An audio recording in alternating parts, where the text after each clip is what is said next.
Oi, pessoal. Este é o Tudo em 20 Podcast, UERJ Zona Oeste. De Campo Grande para o mundo, compartilhamos ciência e o dia a dia em 20 minutos. Eu sou Wani Nascimento, apresentadora da segunda temporada. Vem aprender com a gente! Para iniciar a segunda temporada com o tema atemporal, de grande relevância, sustentabilidade e políticas públicas, como nossas ações hoje impactam o futuro.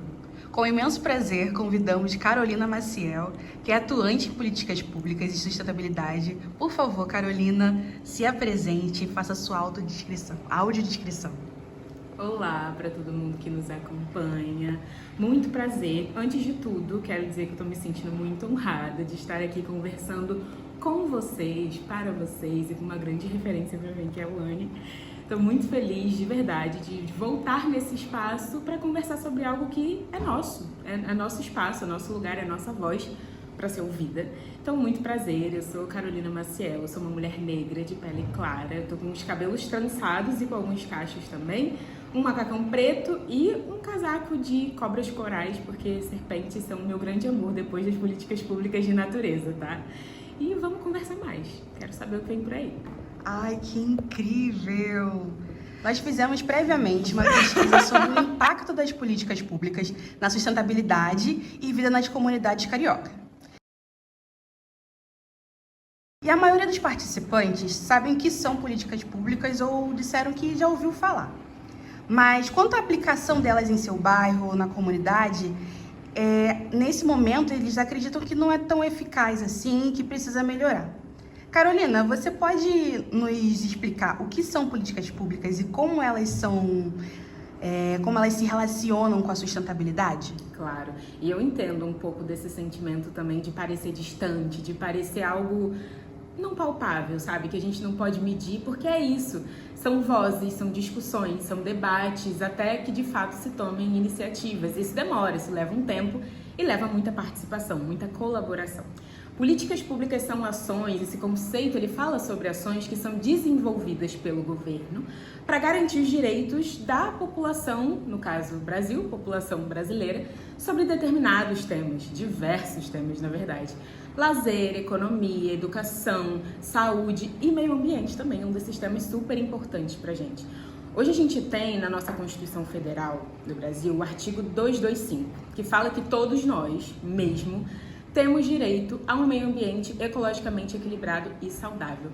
Então, que medidas a gente pode tomar para que a gente de fato tenha acesso a esse meio ambiente equilibrado e saudável, que hoje a gente sabe que não está com todo mundo, né? A gente, na nossa comunidade, no nosso bairro, na nossa família, a gente sabe que às vezes é difícil acessar essas áreas verdes, elas não estão sempre disponíveis ou não estão sempre próximas de nós, né? Então, que ferramentas a gente pode tomar, decidir, discutir para que a gente chegue nessa realidade onde a gente tenha esse meio ambiente próximo de nós, saudável, sadio, para influenciar no nosso desenvolvimento, desde os pequenininhos da primeira infância até a vida dos idosos também, né? Então, quando a gente fala de sustentabilidade, esse grande termo que pode ser definido como, pera lá, a gente pode decidir sobre as nossas demandas atuais, nossas demandas presentes, mas a gente tem que ter cuidado para que isso não implique nas necessidades das pessoas das próximas gerações, das futuras gerações. Elas também precisam aproveitar desse meio ambiente sadio, equilibrado, saudável, como a gente pode.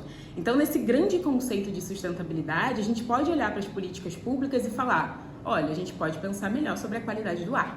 A gente pode olhar melhor para a qualidade da água que a gente bebe. A gente pode olhar para o desmatamento, que hoje é a principal causa de poluição do ar no Brasil, né? É ótimo quando a gente olha para o nosso país, porque ele é imenso, gente. Existem diversos Brasis dentro do Brasil. Então, a gente não precisa incorporar soluções de outros países do norte global. A gente pode falar da perspectiva sul global, desses países aqui que estão nesses lugares de mais vulnerabilizados, menos desenvolvidos, mas que também tem muitas soluções por aí, né? Nós temos muitas soluções como o Brasil. Então, a gente pode sim olhar para políticas públicas como ferramentas que vão garantir direitos que já estão previstos na Constituição Federal, como esse artigo 225 que eu falei, e outros temas que a gente pode discutir também que influenciam diretamente ou indiretamente a nossa relação com o meio ambiente e o nosso acesso a ele também. E quanto ao impacto das políticas públicas na vida das pessoas? Porque muitas vezes as políticas públicas, quando a gente pensa nelas, elas são vistas como algo distante, né? Feito por outras pessoas. só para as futuras gerações, para os meus filhos, para os meus netos, para os meus bisnetos? Como é que essas políticas públicas realmente impactam a nossa vida cotidiana? Olha, é comum pensar assim. Todo mundo pensa assim em algum momento. Eu também pensava que é muito distante pra mim. Mas por que eu vou entrar nessa pauta? Mas acho que o que eu penso, acho que a minha voz não vai valer. Acho que não faz muito sentido. Faz. A gente precisa desconstruir também essa ideia de que tá longe, de que não é pra gente, porque as políticas públicas definem diretrizes, orientações que falam sobre nós, sobre a nossa vida ou sobre os nossos territórios. Então, são decisões que impactam diretamente ou indiretamente, positivamente ou negativamente, a nossa vida. E como que vão falar de nós sem nós? Não tem como, não pode seguir assim. Então, sim, é uma questão que a gente precisa desconstruir até mesmo dentro da gente, pra gente conseguir atuar nessa área também. As políticas públicas falam sobre territórios ou questões de interesse público. Por mais que o nome públicas estejam nesse termo, né, de políticas públicas, elas também podem ser direcionadas a entidades privadas, contanto que sejam com temas de interesse público. Então, tudo que é interesse público é interesse nosso também, da nossa cidade, da nossa rua, do nosso bairro, da nossa comunidade. Então, quando a gente olha, por exemplo, poluição do ar. Hoje a gente tem um dado da OMS que fala que 99% da população respira um ar mais poluído do que os parâmetros da própria Organização Mundial da Saúde. 99% da população. Isso com certeza engloba eu e você do outro lado da tela. Com certeza. Então a gente precisa entender o que tem rolado de políticas públicas sobre a gestão da qualidade do ar nos nossos municípios, nos nossos estados, nacionalmente, para que a gente cobre por um ar mais limpo e mais puro nas próximas décadas. Isso vai ser muito interessante. Isso vai ser interessante agora, né? A gente fala sobre próximas décadas, futuro, a gente tem os ODS, que são aqueles quadrinhos coloridos da ONU, definidos em uma reunião com mais de 190 países e que são muito importantes para definir o que a gente tem que fazer até 2030 para que a gente consiga viver nesse meio ambiente sustentável que a gente fala, né? Que a gente tanto comenta sobre conseguirmos suprir nossas necessidades sem afetar a geração futura. É muito importante a gente pensar sobre isso, mas não é sobre meus filhos e meus netos, está me impactando agora. A poluição do ar é a que eu respiro agora e disso ninguém foge. Ricos, pobres, em qualquer um dos territórios, claro, temos recortes a fazer. O racismo ambiental é um ponto muito importante para a gente discutir sobre essas consequências da crise climática, da poluição do ar, da perda da biodiversidade, que ocorre de forma desigual com a população brasileira e outras populações a nível mundial também. Mas o ar, todos nós respiramos. Então, de uma forma ou outra, a gente é atingido por esse dado da OMS de que 99% da população respira um ar mais poluído do que as próprias regras da OMS explicam pra gente. Então, políticas públicas que falem sobre qualidade do ar falam sobre o agora também, falam sobre o futuro, nossos filhos e netos, mas falam sobre nós também. Quando a gente olha para a crise climática, sobre o que aconteceu no Rio Grande do Sul, o que acontece anualmente no Maranhão, no Acre, né? O norte brasileiro passa por secas extremas todo ano e esse ano já começou, bem antes do que o que aconteceu ano passado.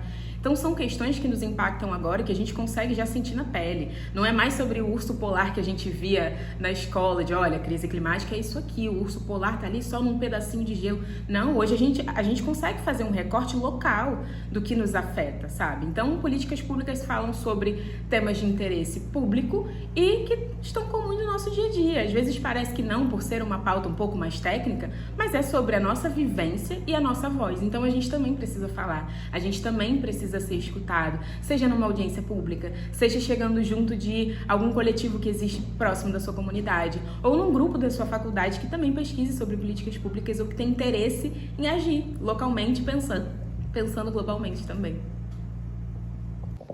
Carolina, você comentou sobre racismo ambiental. Esse termo eu já ouvi falar, né? Ainda mais por conta dessas chuvas que tá tendo. Você pode explicar pra gente o que seria isso? Claro que eu explico. Primeiro eu vou fazer um resgate sobre como eu cheguei nesse termo, antes de conhecer o próprio termo racismo ambiental, né? Que sou um pouco acadêmico de vez em quando, eu mesma aprendi dentro da academia, mas fora dela eu já vivenciava na pele o racismo ambiental. Como? Moradora de Campo Grande, a gente sabe que tem determinadas áreas que chovem e alagam. Então, a chuva se tornou um medo geracional, que foi da minha avó para minha mãe, veio para mim, para os meus irmãos, de meu Deus, começou a chover, o que a gente faz, para onde a gente vai, levanta móvel, tira isso aqui do chão. com esse medo de alagar. Isso não é algo comum, isso não deveria ser algo comum, mas acaba sendo para determinadas populações. Em outro momento da minha vida, eu fui morar no Nordeste brasileiro, morei no Maranhão e no Piauí durante 7 anos e foram ótimos anos, onde eu saí desse eixo Rio-São Paulo, Sudeste e vivenciei outras realidades também, como a gente tem aqui no Rio, né? São muitos Brasis dentro do Brasil e foi ótimo. E eu também vivenciei outras esferas de consequências da crise climática nesses espaços, só que diferente do que eu vivenciei em Campo Grande, por exemplo. Seca frequente, extrema, falta d'água e eu tinha que buscar em outros bairros, na casa de tia, porque não tinha água ali no nosso.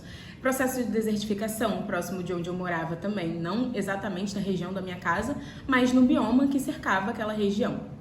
Então, muito nova, eu comecei a pensar sobre os ciclos da natureza, ou sobre a falta dos ciclos da natureza e o que isso impacta na nossa vida. E eu comecei a perceber também que tanto os alagamentos e enchentes, quanto sofrer pela seca ou sofrer pela falta d'água, pela desertificação, aconteciam com pessoas que tinham a minha cor, o meu cabelo, o meu gênero, o meu endereço.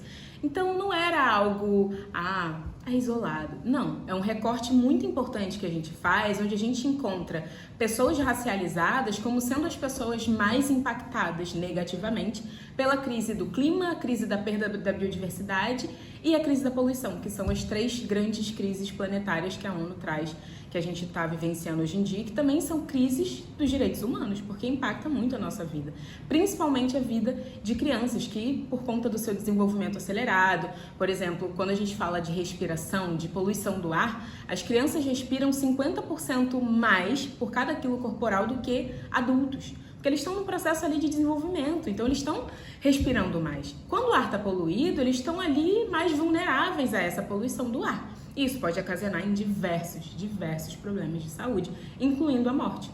A gente teve um primeiro caso de poluição do ar como causa de morte num atestado de óbito mundial recentemente. E foi uma menina negra que morava em uma comunidade que era muito impactada pela poluição do ar. E era uma comunidade que, inclusive, já avisavam sobre esses dados. E a família dela sabia, a família dela tentava alertar e ela não sobreviveu. Foi a Ela, o nome dela era Ela mesmo. Depois a gente pode até botar um pouco mais do link para vocês saberem do caso dela. Foi o primeiro caso de poluição do ar dentro ali do certidão de óbito dessa menina negra. Então, a gente olha para o racismo ambiental como esse grande estudo que faz esse recorte de pessoas racializadas sofrerem mais por essas crises. E o movimento de justiça climática ou justiça ambiental é um movimento muito relevante que vem para combater o racismo climático, o racismo ambiental. Caramba, que interessante. Você pode contar pra gente um pouco da sua experiência com políticas públicas, sustentabilidade? Então, você compartilha um pouquinho dessas suas experiências. O que foi mais marcante para você trabalhando com políticas públicas, olhando isso também na sua realidade? Como é que você pode fazer essa conexão pra gente desse seu cotidiano, seu trabalho? Ótimo. Além dessa história mais pessoal que eu trouxe na pergunta anterior, dessa minha vivência em Campo Grande, da minha vivência também no Nordeste brasileiro, foi daí que eu comecei a olhar para a biologia com esses outros olhos, de ser muito curiosa pelas coisas da natureza e pela natureza das coisas. Então eu entrei na biologia para descobrir esse mundo por trás dos ciclos da natureza, da falta dos ciclos da natureza, e o que a gente podia fazer como indivíduo para agir em prol do futuro que a gente queria a partir do nosso presente, né? Então, dentro do campo da biologia, eu comecei em laboratório, mas confesso para vocês que eu era uma pessoa super estabanada, então não deu certo, eu derrubava coisas, o pessoal da UERJ Zona Oeste sabe muito bem, mas foi uma experiência muito boa e muito rica. E depois disso eu saí para ver gente, eu queria ver gente, do micro eu queria ir para o macro. E aí eu entendi que a educação ambiental era um bom caminho para me abrir essas portas de conversar com pessoas, entender as dúvidas dessas pessoas, como elas olhavam para questões que as políticas públicas abordam, e principalmente para meio ambiente, mas óbvio, saúde, lazer, educação, tá tudo muito interligado, né? Não dá pra gente separar em caixinhas, são todas ações muito interligadas, precisam ser ações muito interligadas. Então, trabalhando com educação ambiental, no primeiro estágio que eu fiz, eu consegui entender que, de fato, esse era o caminho que eu queria traçar para ser uma ponte entre a ancestralidade, que eu gosto muito de falar sobre de onde a gente veio e para onde a gente vai. Então, a educação ambiental foi a primeira ponte que eu tracei para encontrar quem eu sou e meu propósito nesse caminho. Depois eu fiz alguns cursos também que me ajudaram muito a encontrar esse lugar que eu chamo de ponte entre o ancestral e o futuro, além da faculdade. Claro que biologia foi um ponto muito importante para eu entender sobre todos os cenários possíveis que eu queria traçar envolvendo seres humanos e natureza, porque seres humanos são natureza, né, gente? Em algum momento a gente deu uma separada, mas nós somos mais uma espécie nessa grande teia da vida que compõe a biodiversidade que a gente tem hoje no Brasil, que é o país mais mega diverso do mundo. Então, depois de fazer um estágio de educação ambiental, eu fiz um curso chamado Lab Clima e Periferias, que é do Perifa Connection, que é hoje uma rede que eu faço parte, que une periferias de todo o Brasil, e que foi muito importante também para eu me aprofundar nesse recorte de, calma aí, como é que o clima influencia a vida de pessoas da periferia e como pessoas das periferias conseguem traçar soluções inovadoras, muitas das vezes, para a gente frear o fim do mundo, como diz Ailton Krenak, para a gente barrar um pouco essas crises, tanto a climática quanto as outras que eu citei, da perda da biodiversidade e da poluição também. Então foi muito importante olhar para periferias, não só a que eu morava, mas do Brasil inteiro, conversar com outras pessoas, ter um papo mais de realidades do Brasil, né? Assim, acho que a diversidade é muito importante para a gente encontrar soluções, porque os problemas também são muito diversos. Então a gente não vai ter uma solução única, não é só uma única conversa, não é só uma única voz. São muitos diálogos. E foi muito importante esse curso. Depois eu fiz um curso também para descobrir mais sobre políticas públicas e advocacy, que foi o Youth Climate Leaders, que é um curso para futuras lideranças climáticas, e também o Clima de Advocacy para Juventudes, que é CAJU o nome, e que me ensinou muito sobre advocacy, que são essas ações de mobilização da comunidade para temas importantes para ela mesma, como as políticas públicas olham. Então foi muito interessante ver também que eu tinha voz, sim, e que eu tinha que ser escutada, que eu poderia ser escutada nesses espaços, né? Tanto o curso que me levou para essa questão de ser uma liderança climática, de pensar em clima e conseguir propor soluções que muitas vezes já existiam na minha periferia, né? Às vezes a gente olha para os nossos vizinhos e para a nossa vivência com eles e fala, mas isso aqui que a gente faz é só um modo de sobrevivência. É um modo de sobrevivência, mas que se ele for replicado para outras comunidades, se ele for escalonado, se a gente prestar mais atenção, ele pode ser uma boa solução para a crise climática ou qualquer uma das outras crises, sabe? E é o que acontece demais. A periferia tem uma potência de soluções absurda. Então foi muito interessante, muito legal me aprofundar dessa forma. E depois eu olhei um pouquinho mais para outras áreas, como o mundo corporativo também, né? Eu sou muito apaixonada por bolsas, né, gente? Assim, muito nerdzinha, qualquer bolsa eu estou olhando. Então eu consegui 2 bolsas, um em MBA que foca em negócios de impacto, porque eu sei que as empresas, né, o setor privado também tem um impacto negativo muito forte, mas ele é parte do problema e pode ser parte da solução. Então eu queria estudar um pouco mais sobre o que são negócios de impacto e também conseguir uma pós-graduação em gestão de negócios para olhar a parte mais tradicional e conseguir mesclar tudo isso, misturar com saberes tradicionais, que para mim valem muito também, além dos saberes acadêmicos, eu chamo de saberes da terra, né, que são saberes que muitas vezes eu aprendi com os meus avós do Piauí e meus avós do Rio de Janeiro também. Então, nessa mistura muito doida aqui estou eu, e para dizer que políticas públicas também são sobre nós. Nossa, é incrível como tem impacto coletivo. E falando sobre conscientização e ação individual, em nossa pesquisa, mais de 80% dos entrevistados acreditam que ações individuais podem contribuir para a sustentabilidade na sua comunidade ou bairro, mas a maioria não atua ou não conhece projetos relacionados ao tema.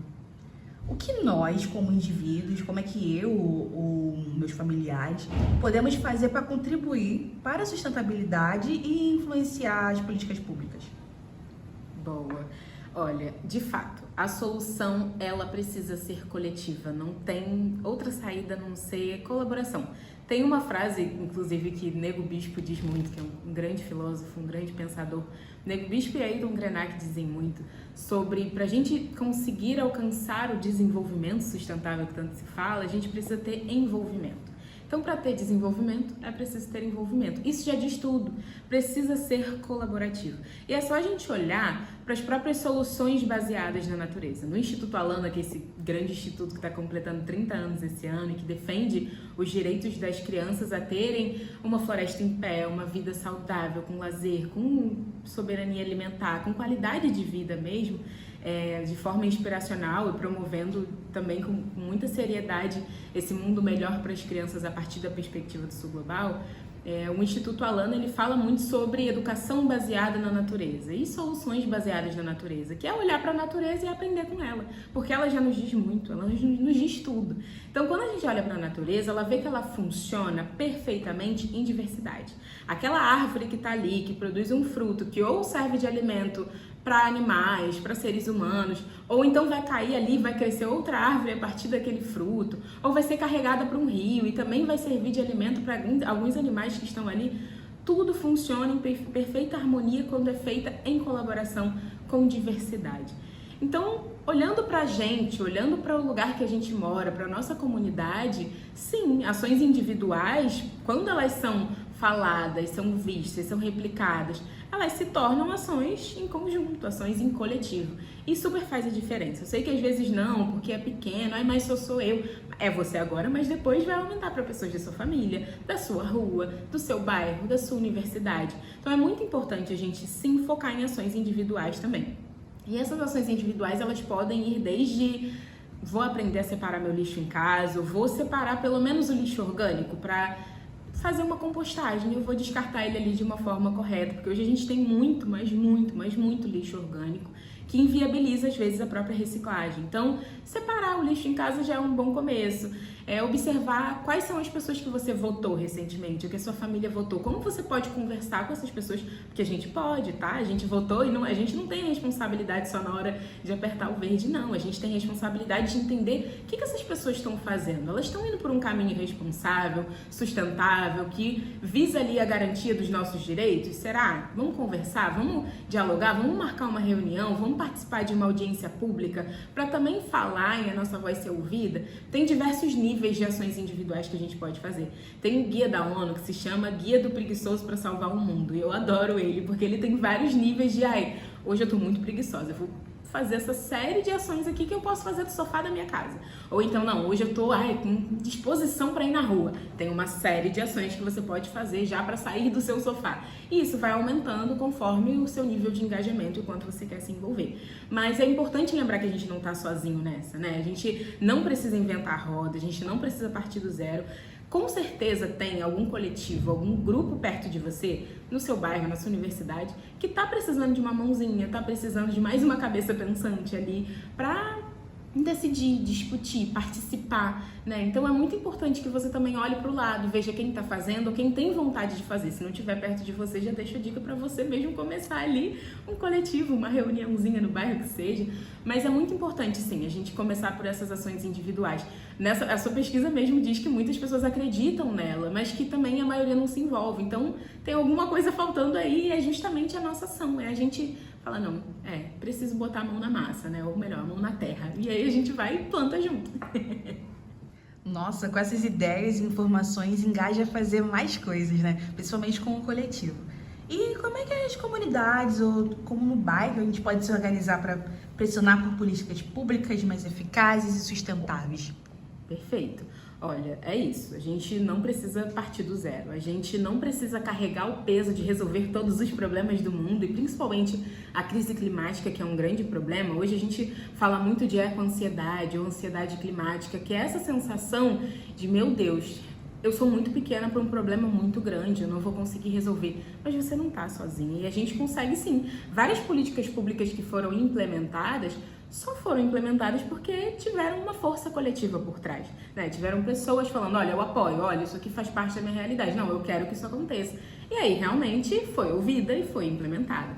Então, você, na sua comunidade, no seu bairro, com seus amigos, podem entender quais são os coletivos que existem ali por perto, né? Hoje eu posso muito dar dicas do Perifa Connection, posso dar dicas do Redes da Maré, da Casa Fluminense, que tem ações muito incríveis que impactam positivamente diversos territórios, que precisam sempre de mais pessoas para estar ali pensando junto, ou que oferecem formações também. Como eu sou cria do Perifa Connection, eu sempre falo sobre o Lab Clima e Periferias, que foi muito importante para me abrir esses caminhos, tanto de falar quanto de ser ouvida também, né? Então, se capacitar, faça cursos gratuitos. Hoje a gente tem muito muito. Na própria plataforma do Ministério do Meio Ambiente, a gente tem cursos para falar sobre poluição do ar, sobre poluição da água. É importante a gente se capacitar nesse lugar também, né? E levar as pessoas junto com a gente.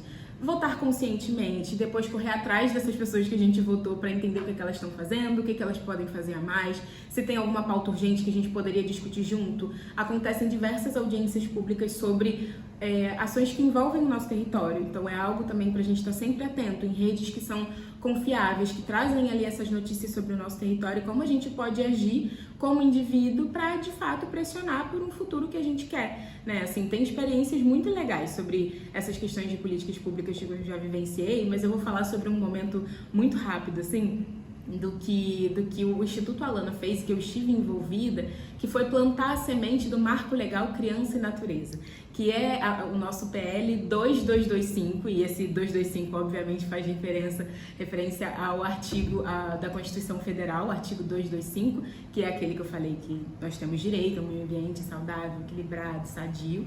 Então, esse marco, essa política pública, esse projeto de lei que ainda está ali sendo plantado, mas a gente está com muitas ações e muita esperança de ser promulgado rapidamente, ele fala sobre o direito da criança ter um acesso à natureza, áreas verdes e áreas azuis, perto de onde ela mora, de forma acessível, de forma gratuita, para que ela cresça com aquela natureza à sua volta, né? E, assim, foi um processo muito colaborativo para chegar num projeto de lei, assim, demorou, mas é algo que demora mesmo, é um ponto muito importante. Marcos legais tratam de temas que envolvem assuntos muito importantes e sensíveis, né? Nesse caso, crianças e natureza. Mas que, olha aí, virou um projeto de lei, envolve muita gente legal, muitas organizações legais, são mais de 80 organizações envolvidas. Então, é um exemplo de que a gente olhar e falar, não, realmente, vamos olhar para o artigo 225, que fala que a gente tem direito a esse meio ambiente equilibrado, vamos olhar para o artigo 227, que fala que é uma responsabilidade da família, do Estado e da sociedade, uma responsabilidade compartilhada nessa criação, nesse desenvolvimento e na proteção dos direitos das crianças, e vamos juntar os dois, porque tem uma lacuna aí. Então vamos fazer com que essas crianças tenham acesso de fato a esse meio ambiente ecologicamente equilibrado, sadio, saudável, para o seu desenvolvimento ser completo, ser todo cheio de benefícios em prol da natureza, né? Acho que um depende do outro, as crianças da natureza e a natureza das crianças também. Então, assim, foi um momento muito interessante, como esse tem vários aí que a gente pode citar e que a gente pode se envolver para chegar nesse futuro que a gente sonha. Olhando para a atualidade e nossa realidade, muitas vezes nós ouvimos sobre problemas como mudanças climáticas, a poluição na mídia, que nas próximas gerações, você até comentou um pouquinho sobre isso, né? Mas como é que esses problemas estão realmente afetando a nossa realidade agora? Tem vários recortes que a gente pode fazer, né? Hoje em dia, principalmente daquelas 3 crises que eu falei, acho que o que a gente tem visto e vivenciado mais é a crise climática, que não dá pra gente negar. Em diversos territórios brasileiros ou mundialmente falando, a gente encontra impactos da crise do clima. Quando a gente olha para o recorte nacional, acho que o que tem impactado muito mesmo é a forma com que a gente tem sentido o calor extremo ou o frio extremo, a forma com que a gente tem percebido, às vezes não de forma tão palpável, mas em casos de saúde mesmo, a qualidade do ar. Como é que tá a qualidade do ar onde você mora? Será que visualmente você consegue ver quando o céu tá com aquela lista estranha, que tá ou forte demais coloridamente, ou tá até escura mesmo, né? Em algumas regiões, principalmente perto de centros urbanos, a gente consegue identificar, sim, visualmente a poluição do ar. Então, acredito eu que a crise climática é o que a gente mais consegue aproximar da nossa realidade, de algum conhecido que a gente viu passando por isso, ou na TV também. Acho que o caso do Rio Grande do Sul ficou bem famoso nesses últimos meses também, mas no Maranhão, no Acre, no Piauí, no Centro-Oeste, a gente também vê um processo ali de desertificação acontecendo, né? Então, olhando para o Brasil, a gente tem 6 biomas nacionais. A gente tem Amazônia, Mata Atlântica, Cerrado, Caatinga, Pampa e Pantanal.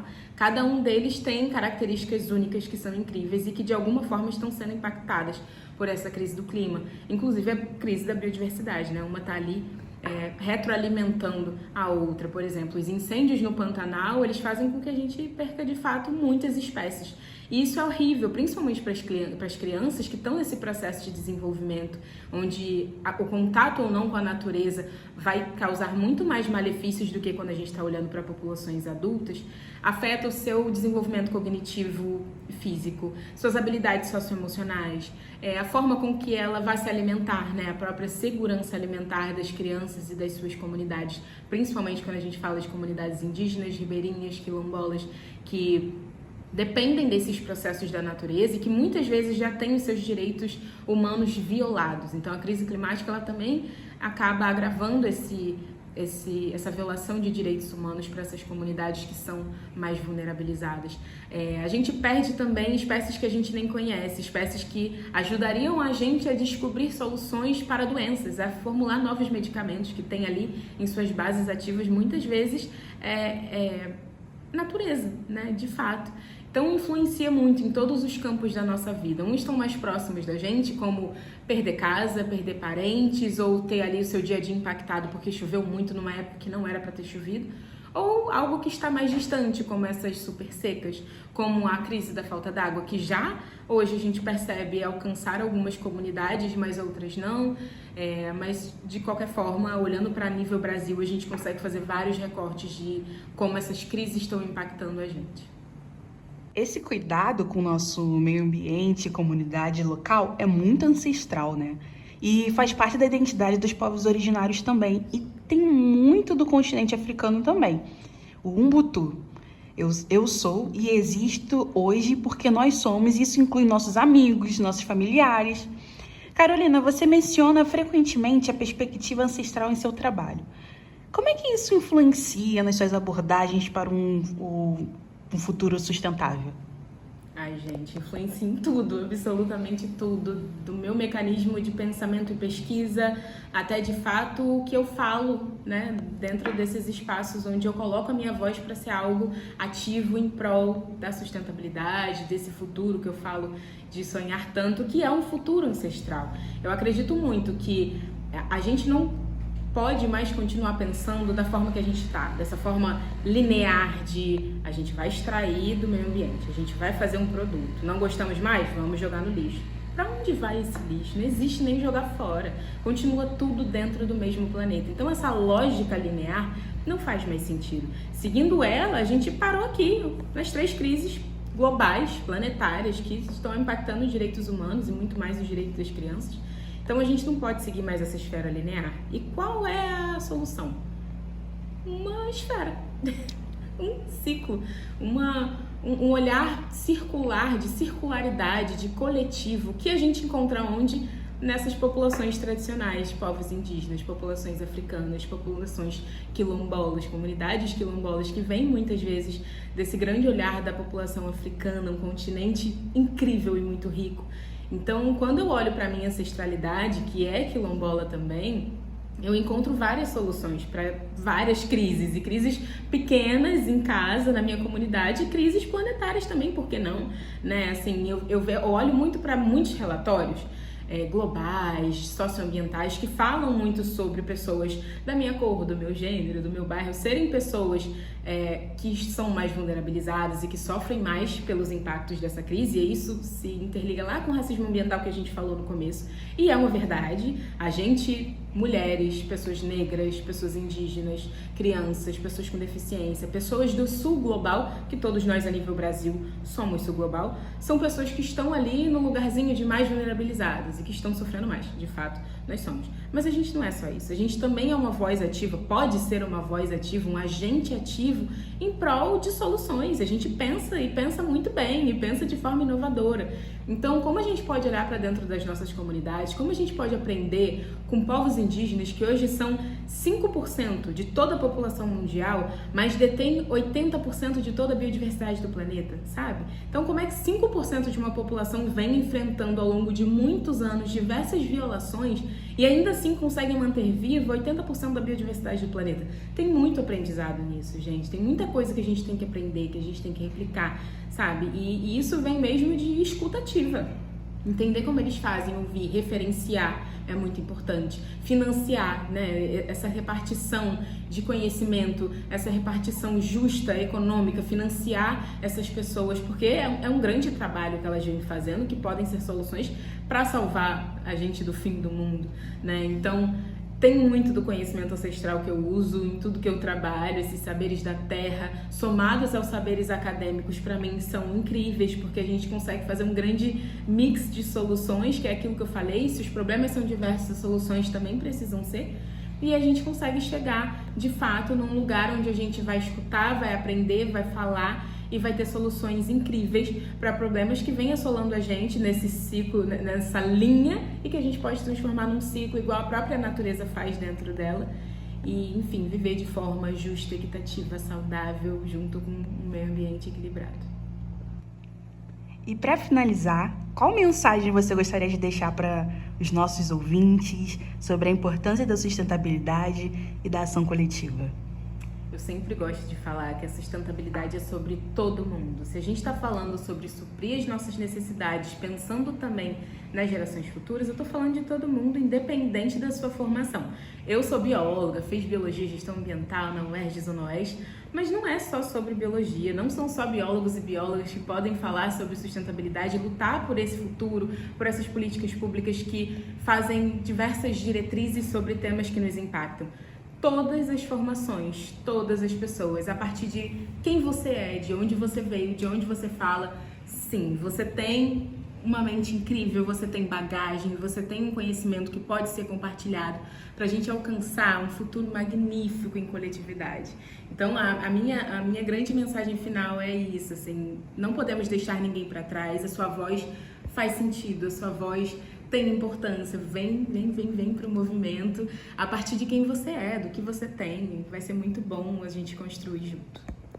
E para quem quer agir hoje, já começar a se movimentar hoje, quais recursos e organizações você recomenda para aqueles que querem aprender mais e se envolver na luta pela sustentabilidade? Boa, falou de estudo, ainda mais gratuito de bolsas, é comigo mesmo. Gente, eu gosto muito do Perifa Connection e das formações que eles fazem. Eu falei do Lab Clima e Periferias, mas tem muitas outras que vão estar com inscrições abertas em breve, pelo que eu soube de spoiler. Mas também tem a Rede Clima de Eleição, que foi a rede que fez comigo o CAJU, né, o Clima de Advocacy para Juventudes, e foi incrível. Tem o Youth Climate Leaders, que é se você pensa em ser uma liderança climática, em falar mais de clima, entender mais o clima com base no seu território, é muito interessante também. Livros, adoro livros para recomendar também, então tem A Última Criança na Natureza, é um livro muito bom para falar sobre o que a gente chama de déficit de perda de natureza, o transtorno de déficit de natureza, que é justamente quais são os impactos que tirar crianças da natureza, ou que ter crianças somente entre quatro paredes impacta na vida delas, sabe? Então é um livro muito bom para a gente pensar sobre crianças e agir com absoluta prioridade para conquistar e garantir direitos envolvendo criança e natureza. Tem o livro Ideias para Adiar o Fim do Mundo, da Ailton Krenak, que é muito bom, ele é fininho, você lê em um dia, é ótimo. E do Nego Bispo também, que eu gosto muito, que é A Terra Dá, a Terra Quer. Carolina, muito obrigada! Essa beleza que eu encerro o nosso podcast. Muita beleza, assim como inteligência, potência e capacidade. É com muita gratidão e honra que você está aqui abrindo os caminhos no nosso primeiro episódio da segunda temporada do Tudo em 20 Podcast. Muito obrigada, jornada linda para você. Muita luz no seu caminho. Obrigada. Eu que agradeço.